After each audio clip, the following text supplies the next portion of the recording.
నమస్కారం. మను కథలకు స్వాగతం. ఈరోజు మనం నమస్తే తెలంగాణలో ఆదివారం పేపర్ బ్రతుకమ్మలో ప్రచురింపబడిన బాడిగిల్లు అనే ఒక చక్కటి కథను విందామండి. రచించిన వారు మూరిశెట్టి గోవింద్ గారండి. ఇక కథలోకి వెళ్తున్నానండి. పరంట కొండలెనక పొద్దు కుంగుతా ఉంది. సంగసీకట్లు అలుముకుంటూ ఉంటే నేను రచ్చబండ కాడ కూసోనుండాను. అప్పుడు ధర్మా చెరువు నుంచి తోటి సెంగల్రాయుడొచ్చి, కిట్టయ్య, నేను నిన్న తిరుపతికి పోయింటే అంకిరెడ్డి బజార్లో కనపడి, మా ఇంటి దానికి నిండా ఒళ్ళు బాగలేదు, కిట్టయ్య కనబడితే వచ్చి పొమ్మను అని చెప్పినాడు. ఎలబారి పోయింట రా అన్నాడు. ఆ మాట వింటూనే నా గుండెలో గభీమనింది. కానీ ఆ యమ్మకు దగ్గు పడిసం పట్టింది కూడా నేను చూడలేదు. అట్టుండే ఆ యమ్మకు నిండా ఒళ్ళు బాగలేదంటే నాకు నమ్మకం కుదరలే. అందుకే మళ్ళా అడిగినాను, ఏమంట సెంగల్రాయుడు ఆ యమ్మకు అని. ఏమో నాకు కూడా తెలియకిట్టన్నా, బజార్లో కనబడి బాగలేదని చెప్పినాడు కానీ నేను చూడలే అనేసి పోయినాడు ఆ అన్న. అంకిరెడ్డి నేను చిన్నప్పటి నుంచి జత కాపులం. ఒకరిని చూడకుండా ఒకరుండింది లేదు. మా కులాలు ఏరైనా, ఊళ్ళు ఏరైనా మా మనసులు ఒకటే. ఆయన్ని ఊళ్ళో ఉండినన్నాళ్ళు మేము కలవని తినమంటూ లేదు. నేను ఎప్పుడు వాళ్ళ ఇంటికి పోయినా ఆయన భార్య భూసమ్మ తినకుండా పంపించింది లేదు. అయితే ఇప్పుడు వాళ్ళు ఉండేది తిరుపతిలో. ఒకప్పుడు ఇక్కడ సేద్యం చేసి బాగా బతికి 10 మందికి కూడుపెట్టినోళ్లే. తర్వాత సేద్యంలో గిట్టుబాటు కాక, పెట్టిన పెట్టుబడులు తిరిగి రాక ఇంటితో సహా అమ్మేసి తిరుపతికి పూడ్చినారు. ఎందుకంటే అక్కడ కూలీ నాలన్న చేసి బతకదామని. ఆ యమ్మ 4 ఇండ్ల పాసి పనులు చేసుకొని వాళ్ళిచ్చే పాసిపోయిన కూడు కూరలు తెచ్చుకొని తింటా ఉంటే ఆయన తెల్లారితో లేచి 4 కాళ్ళ మండపం కాడికి పోయి నిలబడి ఉంటాడు. కూలోళ్ళతో కూడా ఆడ పని దొరికితే పోతాడు, లేదంటే అట్ట పోయినాడు అట్టు ఇంటికి తిరిగి వస్తాడు. 4 కాళ్ళ మండపం అంటే అది కూలోళ్ళ సంత. పళ్ళకు పోయే వాళ్ళంతా ఆడికే పోతారు. మనుషులు కావలసిన వాళ్ళు ఆడికే వస్తారు. ఆడ గిరాకీని బట్టి బేరసారాలు జరుగుతాయి. 4 గాళ్ళ మండపం కాడ ఆ కొంతసేపు మడిసి అంగిట్లో సరికైపోతాడు. 100కొస్తావా 50కొస్తావా అని తొక్కి తొక్కి బేరమాడతారు అడిగేటోళ్ళు. వీళ్ళు బెట్టి చేస్తారు, ఇంతొస్తే వస్తాం, అంత ఇస్తే వస్తాం అని. కానీ ఇయ్యరు. వీళ్ళు ఎంత అడిగినా అంత ఇచ్చేదానికి వాళ్ళు ఏమన్నా ఎర్రోళ్ళ పిచ్చోళ్ళ. మళ్ళీ ఈ తతంగం అంతా కూడా తెల్లారితో 6 గంటలకు ముందు మొదలై 10 గంటల దాకానే. ఆ తర్వాత పిలిచేవాళ్ళు ఉండరు, పోయేవాడు ఉండడు. వాన ముసారు పాడి పట్టిందంటే వీళ్ళకి పనులుండవు. ఇంటికాడ పువ్వులు రగలవు. నేను పుంగునూరు సంత, పల్నేరు సంతలు చూసినాను. అక్కడ ఆవు దూడలు, కోడి దూడలు అమ్ముతారు. పట్టుకొచ్చి కొనేటోళ్ళు పట్టుకొస్తారు.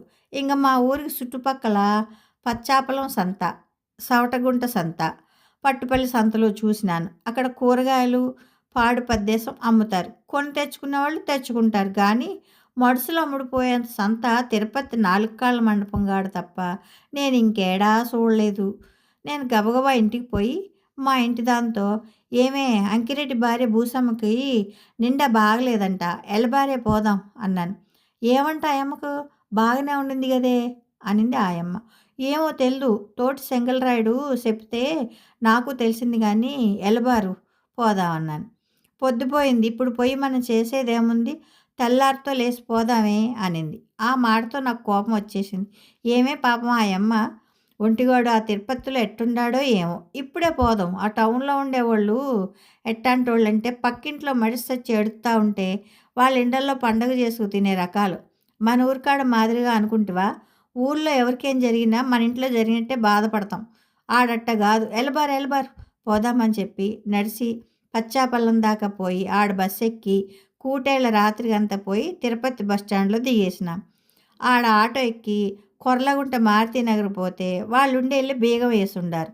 అడగదామంటే చుట్టుపక్కల ఎవరు లేరు.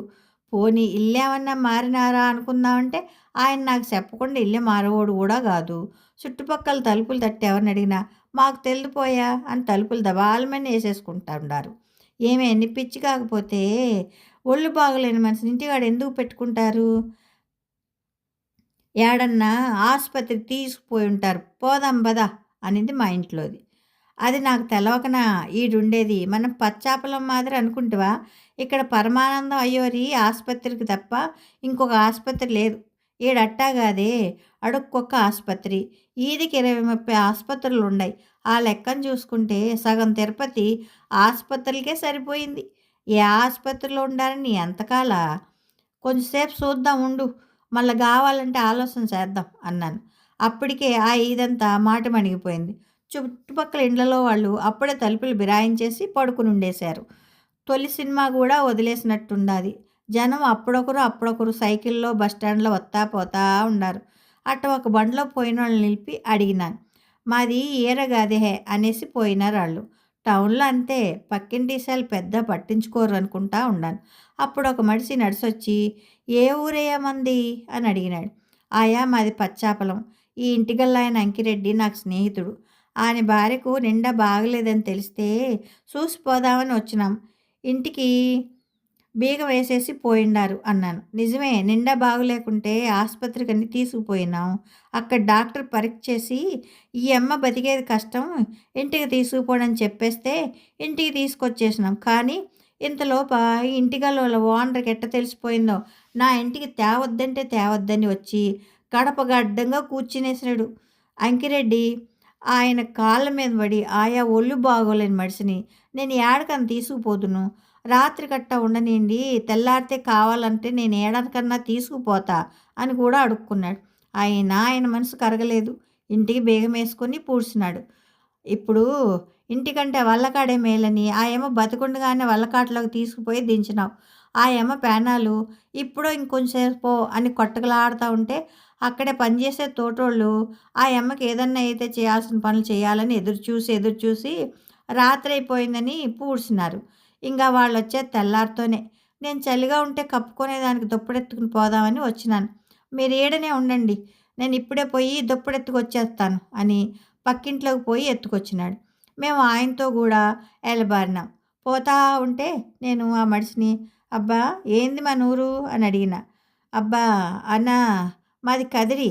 నా పేరు పోలయ్య. నేనిక్కడ కూలి పని చేసుకుంటా. ఆయన పక్కింట్లో సానా దినాల నుంచి బాడిక్కుండాను గానీ, ఈ పొద్దు ఆ ఇంటి గల్లోడు చేసిన పని తలుసుకుంటేనే భలే బాధైపోతా ఉంది. ఈ పొద్దు ఆయనకి జరిగింది రేపు నాకు జరుగుతుంది. ఎందుకంటే మా అమ్మ, నాయనలు కూడా ముసలోళ్ళయిపోయినారు. ఇట్టా ఇట్టాంటి చోట కాపురముండి రేపు వాళ్ళకేదన్నా అయితే ఇంటి ఓనర్ ఇంటికి తేవద్దని చెప్పొచ్చు.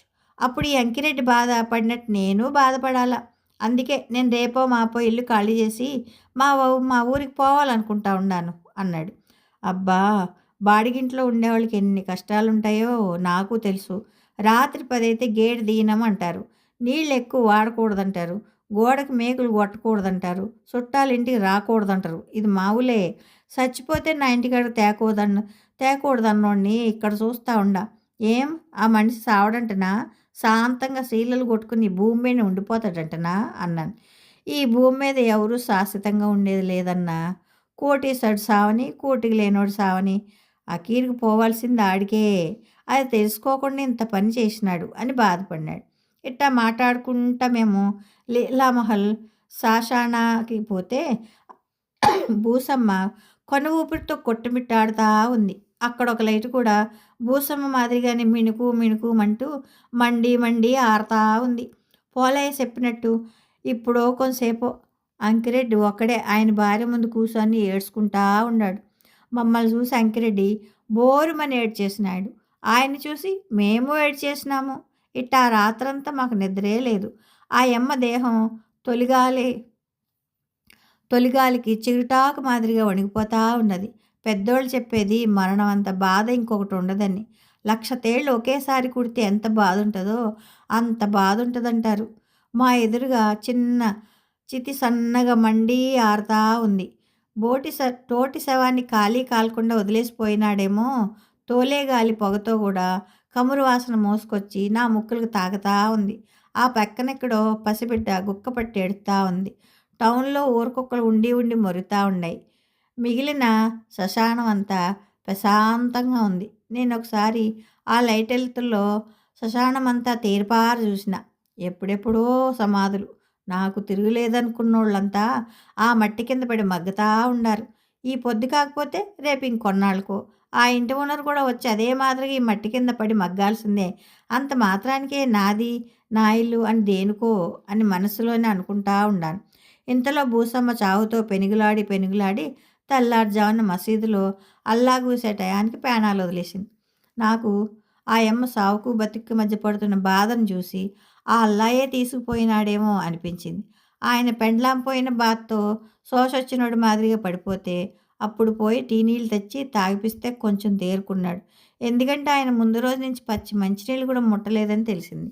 మళ్ళా 9, 10 కల్లా చుట్టాలతో కూడా సూరగాడిలో పనిచేసే తోటుగాళ్ళు కూడా వచ్చేసినారు.